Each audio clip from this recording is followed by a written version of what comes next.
दोस्तों नमस्कार, ये है मार्गदर्शन फॉर सिविल सर्विसेज। मैं अनुराग चौधरी। दोस्तों आज की वीडियो में प्रस्तुत है विभिन्न परीक्षाओं के लिए महत्वपूर्ण पर्यावरण एवं पारिस्थितिकी के महत्वपूर्ण प्रश्नों का प्रैक्टिस सेट संख्या 5, जिसमें हम पर्यावरण एवं पारिस्थितिकी से संबंधित महत्वपूर्ण प्रश्नों को सॉल्व करेंगे। दोस्तों ये वीडियो यूपी पीसीएस प्रारंभिक परीक्षा, लोअर पीसीएस, आरओ यानी समीक्षा अधिकारी, सहायक समीक्षा अधिकारी, एसीएफ, आरएफओ तथा कृषि सेवा परीक्षा के लिए बहुत ही उपयोगी तथा महत्वपूर्ण है। तो आइए सॉल्व करते हैं आज का प्रैक्टिस सेट पर्यावरण एवं पारिस्थितिकी से संबंधित महत्वपूर्ण प्रश्नों का प्रैक्टिस सेट संख्या 5। सबसे पहले हम ऊर्जा संसाधन से संबंधित प्रश्नों को सॉल्व करेंगे। देखिए, आपको बताना है दोस्तों, निम्नलिखित ऊर्जा स्रोतों में से कौन सा सर्वोत्तम पर्यावरण अनुकूल है। ऑप्शन है पेट्रोलियम उत्पाद, वन उत्पाद, नाभिकीय विखंडन या सौर सेल। तो सही उत्तर है सौर सेल या सोलर सेल। दोस्तों ये ऊर्जा का सर्वोत्तम पर्यावरण अनुकूल जो है साधन है। अगला प्रश्न है, पर्यावरण को स्वच्छ रखने की दृष्टि से निम्नलिखित में से कौन सा ऊर्जा स्रोत सर्वोत्तम है। ऑप्शन है सौर सेल, नाभिकीय विखंडन, पेट्रोलियम उत्पाद और वन उत्पाद। तो सही उत्तर है सौर सेल। दोस्तों सौर सेल या सोलर सेल, जिसको फोटोवोल्टिक सेल भी कहा जाता है, ये पर्यावरण स्वच्छ रखने की दृष्टि से सबसे महत्वपूर्ण ऊर्जा स्रोत हैं। इसके अलावा दोस्तों नाभिकीय विखंडन, पेट्रोलियम उत्पाद और वन उत्पादों से कहीं न कहीं प्रदूषण उत्पन्न अवश्य ही होता है। अगला प्रश्न है, नाभिकीय शक्ति परियोजनाओं के अंतर्गत पर्यावरणीय प्रभाव जिसका अध्ययन किया जाना और हल निकाला जाना है वे कौन से हैं। तो देखिए, ऑप्शन है वायु, मृदा एवं जल का रेडियोधर्मी प्रदूषण, वन अपरोपण तथा पेड़ पौधों तथा जंतु समूह की क्षति, रेडियोधर्मी प्रदूषण का निस्तारण या उपर्युक्त सभी। तो सही उत्तर है ऑप्शन डी, उपर्युक्त सभी।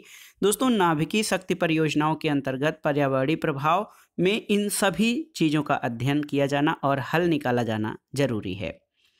अगला प्रश्न है, देखिए, भारत ने अपना पहला अणु युक्ति परीक्षण या परमाणु बम का परीक्षण भारत ने अपना पहला कब किया था। तो उत्तर है 18 मई 1974 को।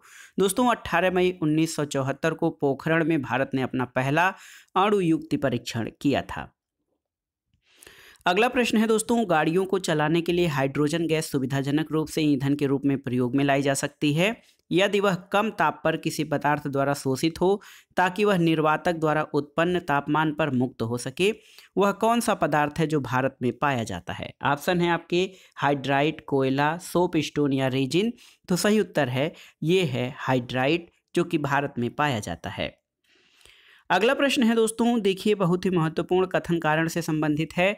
कथन है कि मरुस्थल शाश्वत ऊर्जा के उत्पादन के प्रभावकारी स्रोत हो सकते हैं।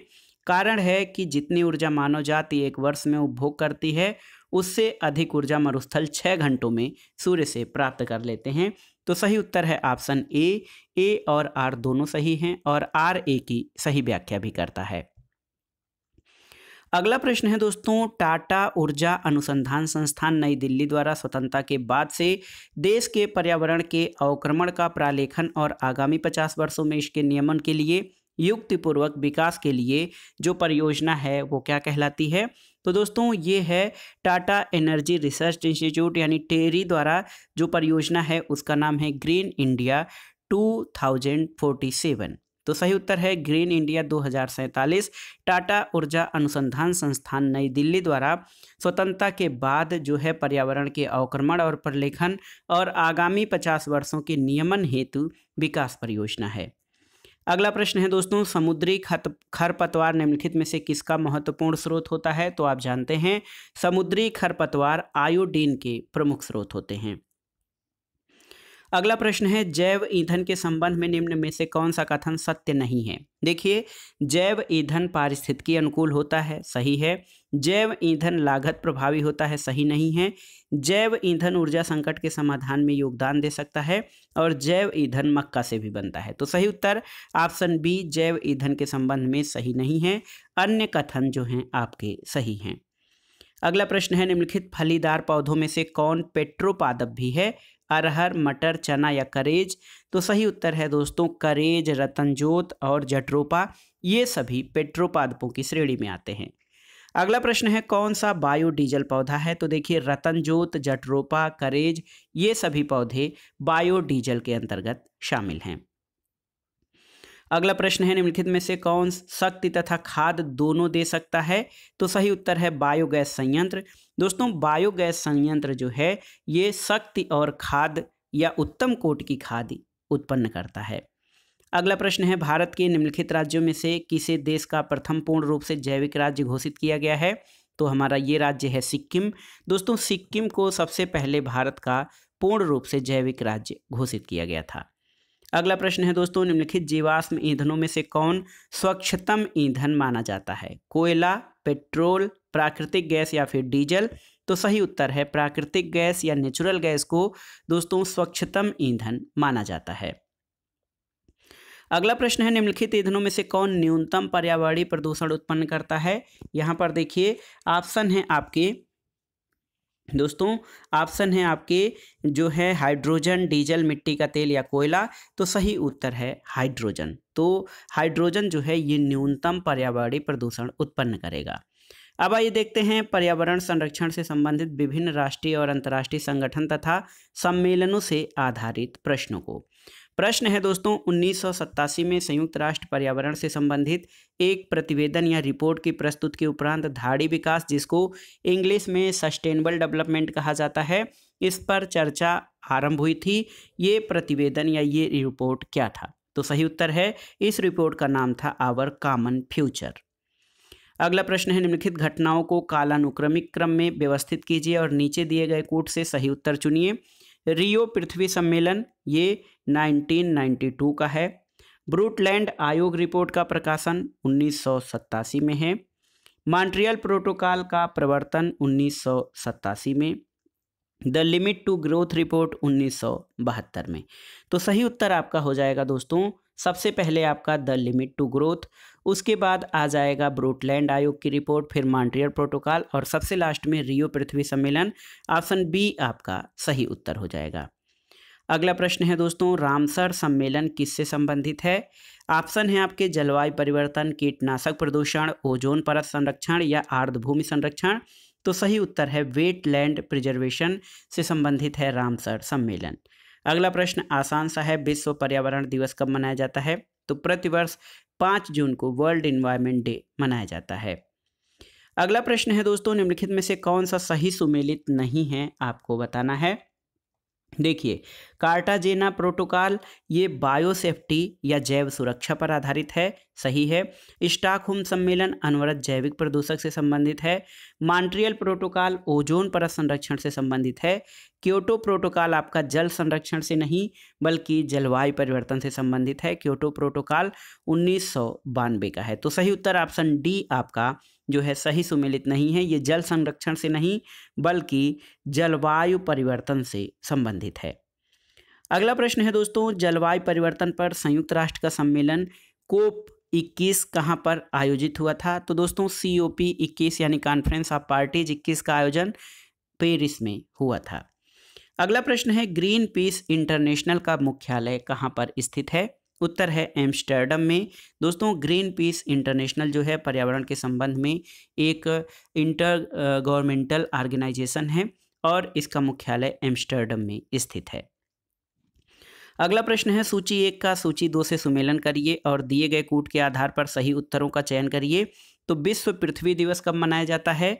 22 अप्रैल को। विश्व नगर दिवस दोस्तों ये 31 अक्टूबर को मनाया जाता है। विश्व जनसंख्या दिवस 11 जुलाई को और विश्व जल दिवस 22 मार्च को। तो सही उत्तर हो जाएगा ऑप्शन ए 4, 3, 2 और 1।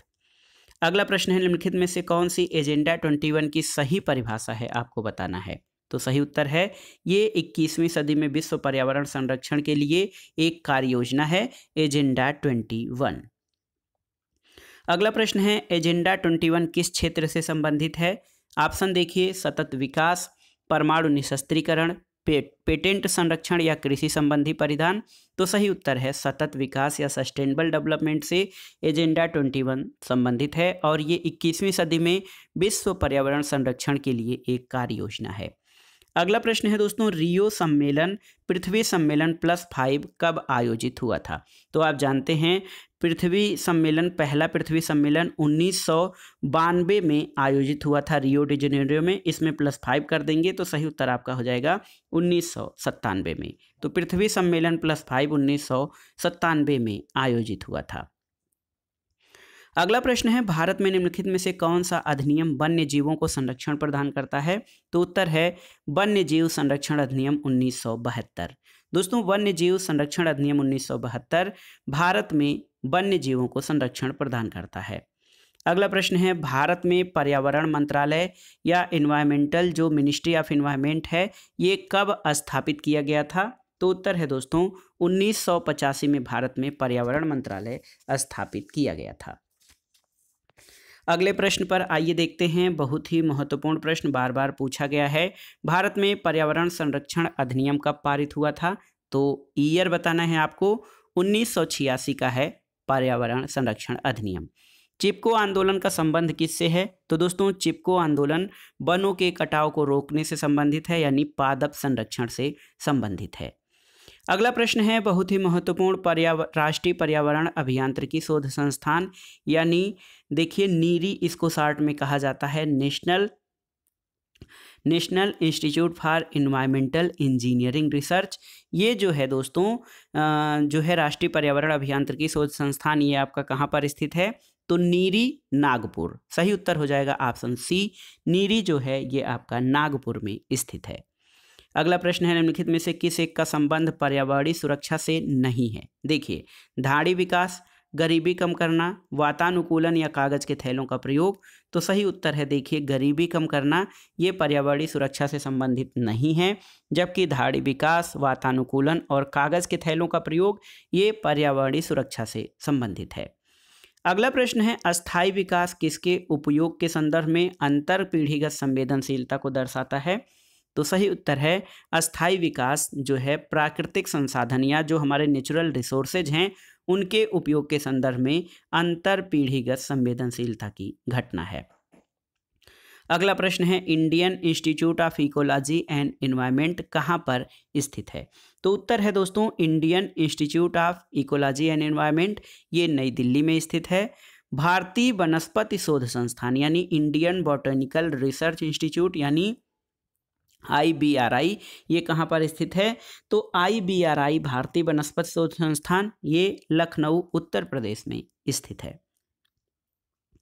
अगला प्रश्न है दोस्तों, भारत का वन्य जीव संस्थान कहाँ पर स्थित है? तो सही उत्तर है भारत का वन्य जीव संस्थान देहरादून में स्थित है और दोस्तों इसकी स्थापना 1982 में की गई थी।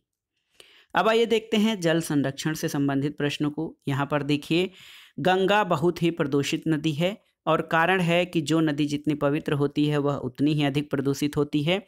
तो दोस्तों यहाँ पर देखिए गंगा बहुत ही प्रदूषित नदी है, ए तो सही है लेकिन आर गलत है।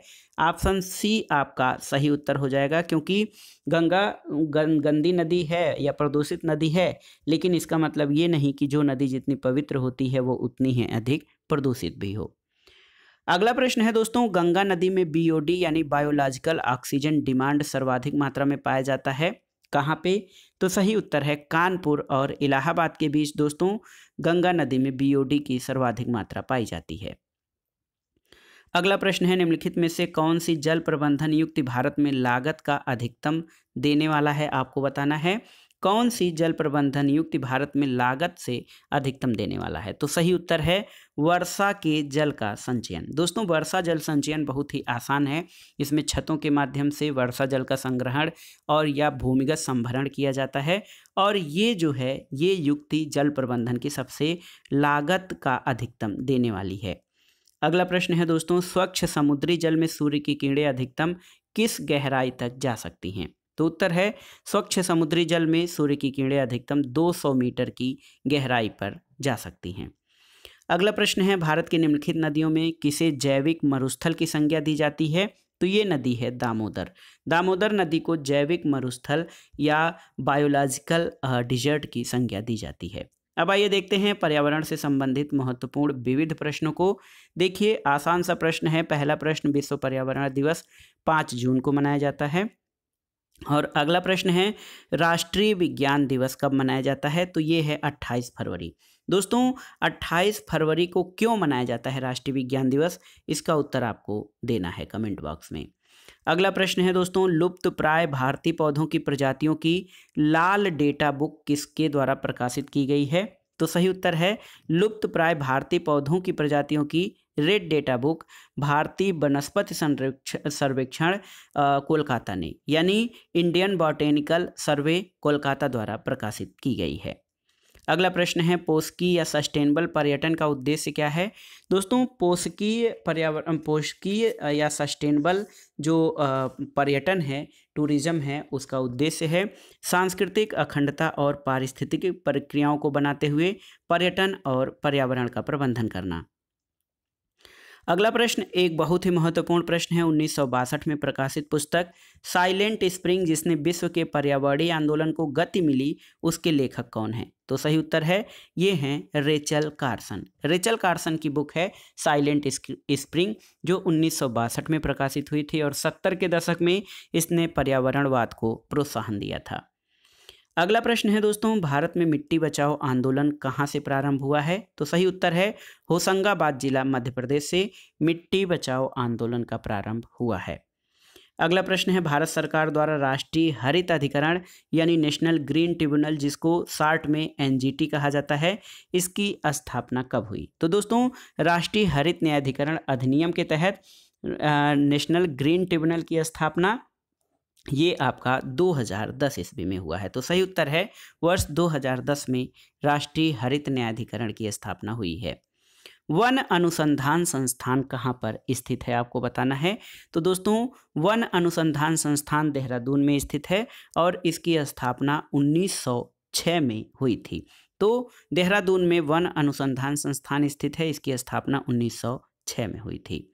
अगला प्रश्न है, यहाँ पर आपको मिलान करना है सूची 1 का सूची 2 से। इसमें राष्ट्रीय पार्क हैं और अवस्थिति है। देखिए इंद्रावती नेशनल पार्क ये आपका दांतेवाड़ा में है, हेमिस नेशनल पार्क लद्दाख में है, बेतला आपका पलामू में है और नेउरा घाटी दोस्तों ये दार्जिलिंग में स्थित नेशनल पार्क है। तो सही उत्तर हो जाएगा आपका ऑप्शन ए 4, 3, 2 और 1। अगला प्रश्न है दोस्तों, भारत के कितने जैव आरक्षित क्षेत्र या बायोस्फीयर रिजर्व यूनेस्को के जैव आरक्षित क्षेत्र के विश्व नेटवर्क का हिस्सा हैं? तो सही उत्तर हो जाएगा दोस्तों, यहाँ पर ऑप्शन नहीं दिया है। वर्तमान में 12 जैव आरक्षित क्षेत्र या 12 बायोस्फीयर रिजर्व ये यूनेस्को के विश्व नेटवर्क का हिस्सा है। 12वां कौन सा है? 12वां है पन्ना बायोस्फीयर रिजर्व मध्य प्रदेश। ये 2020 में जो है यूनेस्को के विश्व नेटवर्क का हिस्सा बना है। दोस्तों भारत में कुल 18 बायोस्फीयर रिजर्व है, जिनमें से 12 जो हैं 12 ये यूनेस्को के जैव आरक्षित क्षेत्र के विश्व नेटवर्क में शामिल हैं। अगला प्रश्न है, भारत के निम्नलिखित राज्यों में किसमें देश का पहला काई या लाइकेन पार्क 2020 में विकसित किया गया है? तो ये राज्य है उत्तराखंड। दोस्तों उत्तराखंड में पहला काई पार्क या लाइकेन पार्क 2020 में विकसित किया गया है। अगला प्रश्न है, भारत में 2020 में सोने के नैनो कण का पर्यावरण के अनुकूल संश्लेषण निम्नलिखित में से किस स्रोत से किया गया है? तो सही उत्तर है अंटार्कटिक जीवाणु। दोस्तों अंटार्कटिक जीवाणु द्वारा 2020 में सोने के नैनो कणों का पर्यावरण के अनुकूल संश्लेषण किया गया है। अगला प्रश्न है दोस्तों, देखिए बहुत ही महत्वपूर्ण प्रश्न है, निम्नलिखित क्षेत्रों में किसमें दुर्लभ उपलब्धि के लिए वैश्विक 500 पुरस्कार दिया जाता है? दोस्तों आप जानते हैं वैश्विक 500 पुरस्कार को ग्लोबल 500 पुरस्कार कहा जाता है। ग्लोबल 500 पुरस्कार ये पर्यावरण संरक्षण के क्षेत्र में दिया जाता है। अगला प्रश्न है दोस्तों, गहरी कार्बन वेधशाला यानी DCO के संदर्भ में कौन सा कथन सही है? देखिए यह वैश्विक अनुसंधान कार्यक्रम पृथ्वी पर कार्बन की भूमिका को आगे बढ़ाने के लिए है। यह गहरी माइक्रोबियल पारिस्थितिकी तंत्र के क्षेत्रीय अवलोकन के लिए है। तो इसमें से कौन सा कथन आपका सही है? तो सही उत्तर ऑप्शन सी 1 और 2 दोनों सही हैं दोस्तों, गहरी कार्बन वेधशाला के संबंध में। अगला प्रश्न है, भारत सरकार ने नॉर्वे सरकार के साथ मिलकर एक जैव विविधता नीति और कानून के केंद्र की स्थापना की है, कहाँ पर? तो उत्तर है चेन्नई में। अगला प्रश्न है दोस्तों, इंसिनरेटर्स का प्रयोग किसके लिए किया जाता है? तो उत्तर है इंसिनरेटर्स का प्रयोग कूड़ा कचरा को जलाने के लिए किया जाता है। अगला प्रश्न है दोस्तों, वर्तमान जनसंख्या के सुखों का परित्याग किए बिना भविष्य के लिए ऊर्जा और अन्य संसाधनों की बचत निम्नलिखित में से कौन से अवधारणा की परिभाषा है? तो ये है संपोषणी विकास, जिसको सतत विकास, अस्थायी विकास या सस्टेनेबल डेवलपमेंट कहा जाता है। सस्टेनेबल डेवलपमेंट कहा जाता है दोस्तों अस्थायी विकास को, और इसमें ये माना जाता है कि वर्तमान जनसंख्या के सुखों का परित्याग किए बिना भविष्य के लिए ऊर्जा तथा अन्य संसाधनों की बचत नहीं की जा सकती है, और ये प्राकृतिक संसाधनों के अंतर पीढ़ीगत संवेदनशीलता पर आधारित है। अगला प्रश्न है दोस्तों, ग्रीन वाश इंगित करता है किसे? तो सही उत्तर है ग्रीन वाश का अभिप्राय जो होता है ये पर्यावरण संरक्षण का झूठा वादा करने से संबंधित है। अगला प्रश्न है, निम्नलिखित संस्थानों में से किसमें पर्यावरण सूचना प्रणाली यानी इनविस का जनसंख्या और पर्यावरण केंद्र स्थित है? तो उत्तर है IIPS मुंबई। दोस्तों IIPS मुंबई में पर्यावरण सूचना प्रणाली का जनसंख्या और पर्यावरण केंद्र स्थित है। अगला प्रश्न देखिए, राष्ट्रीय पर्यावरण अभियांत्रिकी शोध संस्थान यानी नीरी ये कब और कहाँ स्थापित किया गया? तो सही उत्तर है नीरी नागपुर में है और ये 1958 में स्थापित किया गया था। याद रखिए, राष्ट्रीय पर्यावरण अभियांत्रिकी शोध संस्थान नीरी 1958 में नागपुर में स्थापित किया गया था। अगला प्रश्न है दोस्तों, निम्नलिखित जानवरों में कौन एक जानवर नहीं है जिसे थोड़ा सफलतापूर्वक भाषा का उपयोग करना सिखाया गया है?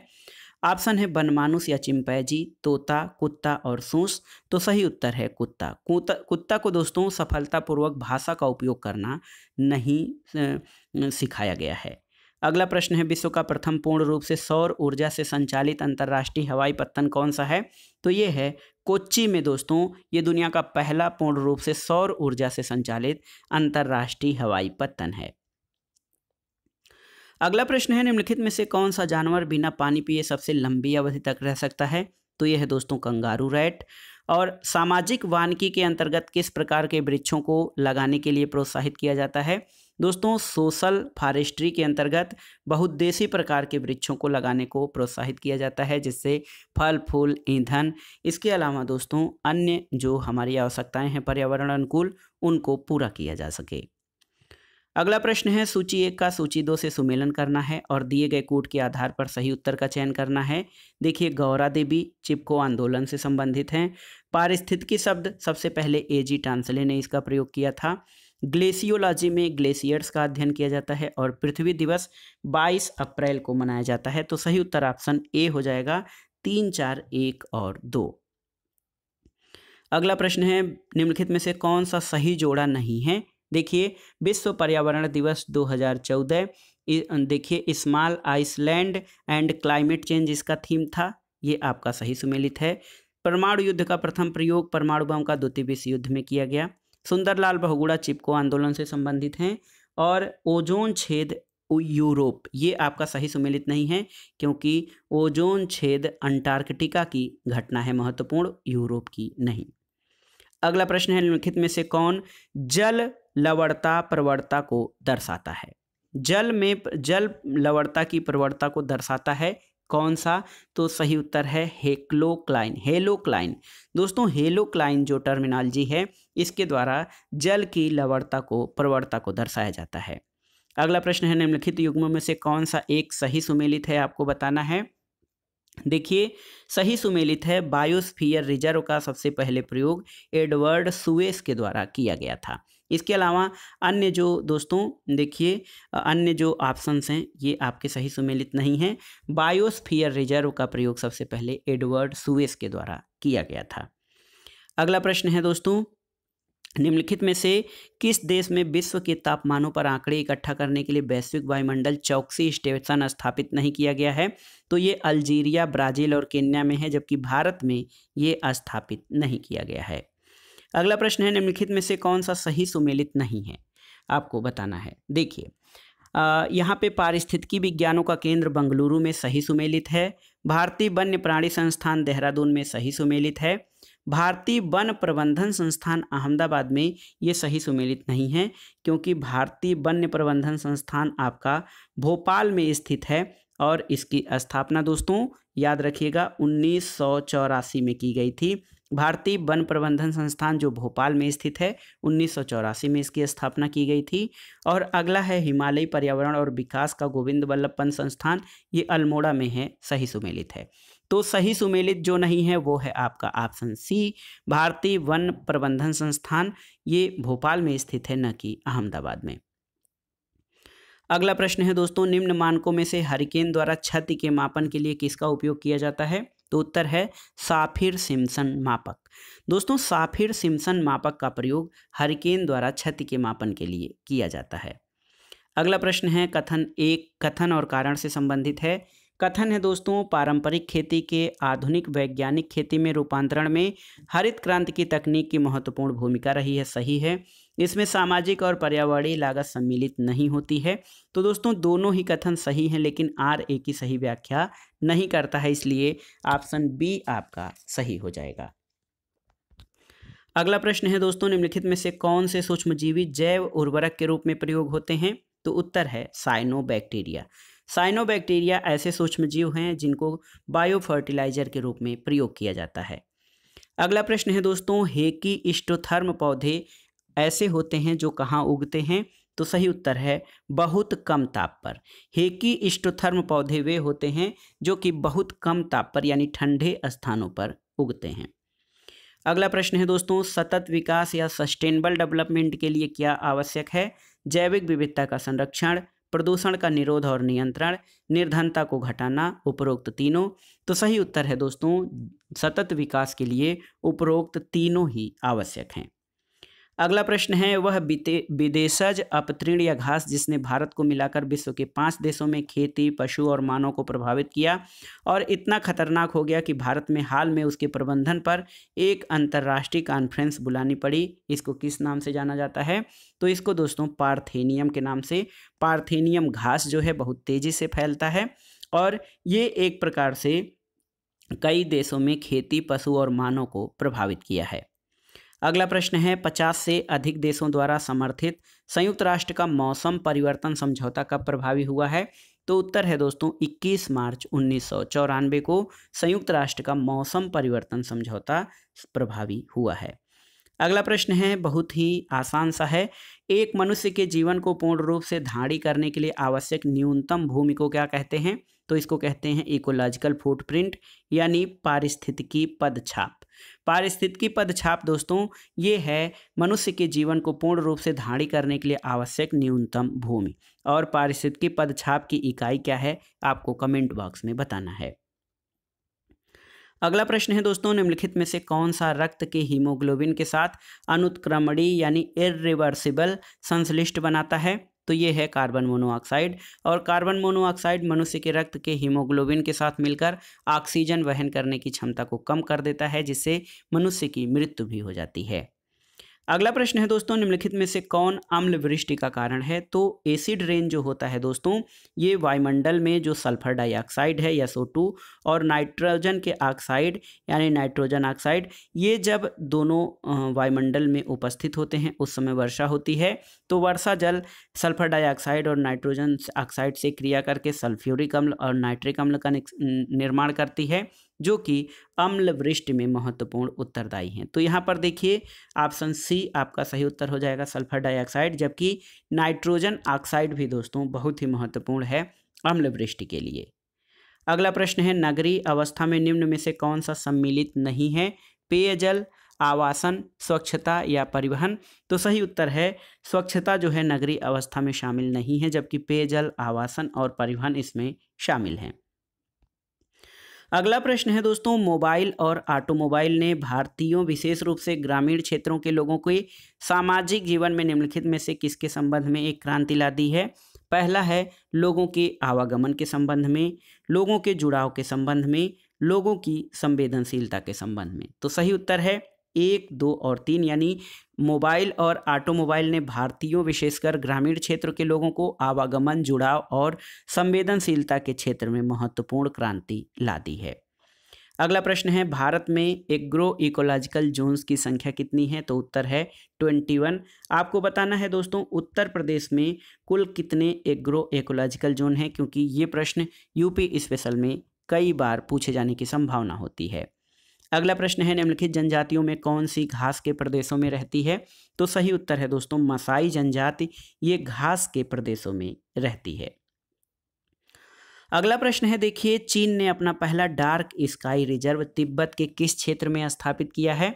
तो सही उत्तर है दोस्तों तिब्बत के नगारी प्रीफेक्टर क्षेत्र में जो है चीन ने अपना पहला डार्क स्काई रिजर्व स्थापित किया है।